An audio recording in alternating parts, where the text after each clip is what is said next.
vai começar a visita guiada à exposição A História do Trabalho no Brasil. Ei, você não vem? Vou.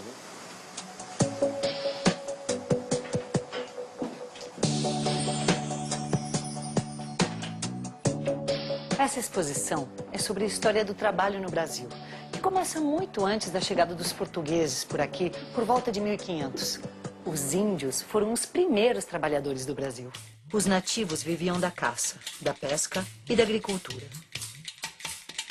Na tribo, as mulheres eram responsáveis pela comida, pelas crianças, pela colheita e pelo plantio. Já os homens ficavam encarregados pelo trabalho mais pesado, como a caça, a pesca, a guerra e a derrubada das árvores. A vida tranquila que os índios levavam foi interrompida com a chegada dos portugueses. Para conquistar a nova terra, os invasores dizimavam tribos inteiras. Os portugueses não se fixaram imediatamente por aqui. Na verdade, eles estavam interessados na extração do pau-brasil. Isso durou 30 anos. Em 1530, o rei de Portugal, Dom João III, mandou organizar a primeira expedição para colonizar o Brasil e iniciar o cultivo de cana-de-açúcar. Uma mercadoria que valia muito dinheiro. A base da economia colonial era o engenho de açúcar. As plantações ocorriam em grandes fazendas produtoras de um único produto, utilizando mão de obra escrava, e vendiam principalmente para a Europa.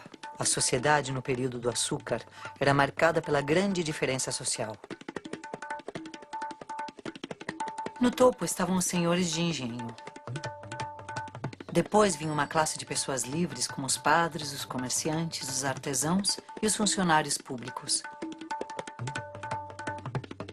E na base da sociedade estavam os escravos, tratados como mercadoria e responsáveis por quase todo o trabalho feito na colônia.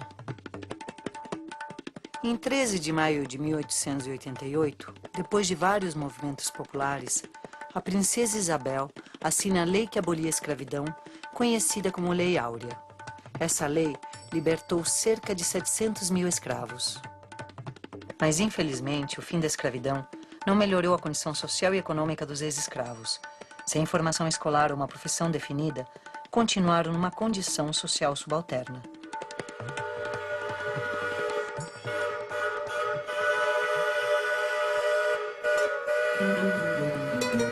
Foi esse trem que trouxe os imigrantes do Porto de Santos para São Paulo. Os imigrantes ocuparam um lugar deixado pelo trabalho escravo. O plantio de café, que estava em pleno desenvolvimento por aqui, necessitava de mão de obra. Isso estimulou a entrada desses imigrantes, que trouxeram novas técnicas de produção. E foi a primeira mão de obra assalariada no Brasil, criando assim um mercado consumidor indispensável ao desenvolvimento industrial. No início de 1900, as jornadas de 14 ou 16 horas diárias eram comuns, assim como a exploração da força de trabalho de mulheres e crianças. É ruim, hein? Pois é, o salário era muito baixo e, como forma de castigo, os patrões podiam reduzir ainda mais o pagamento do trabalhador. Todos eram explorados sem qualquer direito ou proteção legal. Sem nenhum direito garantido, os trabalhadores começaram a se organizar. E em 1858, os tipógrafos do Rio de Janeiro realizaram a primeira greve. A industrialização significou que nas cidades os empregadores passaram a reunir no mesmo espaço físico centenas ou milhares de trabalhadores. Essa reunião dos trabalhadores no mesmo espaço físico começou a mostrar para esses trabalhadores que eles tinham condições de trabalho semelhantes. E grande parte delas, situações de trabalho que eram degradantes, que aviltavam a condição de vida, com salários ruins, jornada de trabalho extensa, um sistema de trabalho extremamente perverso. E o fato de vivenciar essa mesma experiência de trabalho com o mesmo empregador começou a colocar para esses trabalhadores a necessidade de se posicionarem frente à busca de melhoria nas condições de trabalho, que culmina com movimentos de greve, ou seja, os trabalhadores passam a paralisar a produção, buscando a negociação de melhores condições de trabalho, de salário.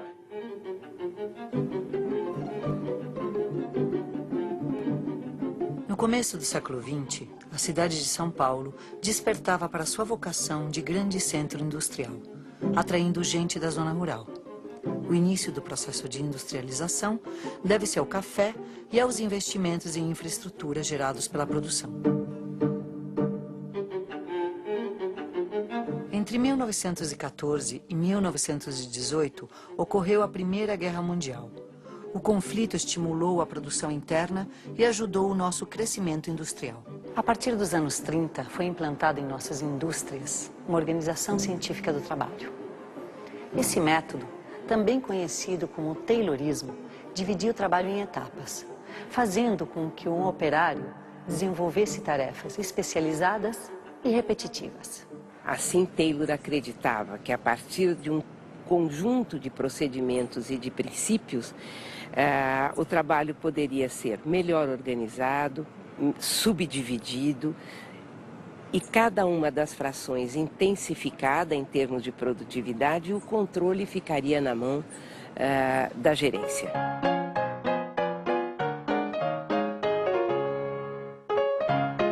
Também havia um controle rígido sobre o tempo gasto em cada tarefa para que ela fosse executada o mais rápido possível, sem levar em conta o esforço exigido. O trabalhador que produzisse mais, em menos tempo, receberia prêmios e incentivos.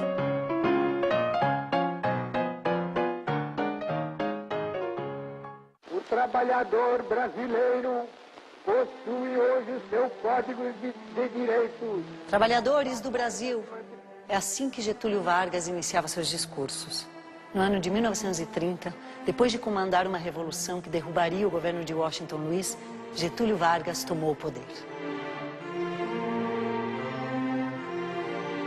Ele foi responsável por instituir vários direitos trabalhistas, como o salário mínimo, o 13º, as férias e a rescisão de contrato. Enfim, as normas da Consolidação das Leis do Trabalho, conhecida como CLT. Em 1941, o presidente Vargas construiu a Companhia Siderúrgica Nacional. Construída para fornecer aço durante a Segunda Guerra Mundial, a CSN é hoje em dia a maior siderúrgica da América Latina e uma das maiores do mundo. Outra importante criação de Getúlio foi a Petrobras, uma indústria que atua em todas as etapas da produção do petróleo e seus derivados. Atualmente, a Petrobras é uma das 20 maiores empresas petrolíferas do mundo. De 1956 a 1961, vivemos uma época conhecida como Anos Dourados. O presidente era Juscelino Kubitschek. Nessa época, houve um processo de rápida industrialização e crescimento econômico. O presidente criou a frase 50 anos em 5. A indústria automobilística era a que mais crescia. Juscelino também foi responsável pela construção da nova capital federal, Brasília. Para suprir a mão de obra necessária em indústria, a cidade de São Paulo começa a receber migrações nordestinas.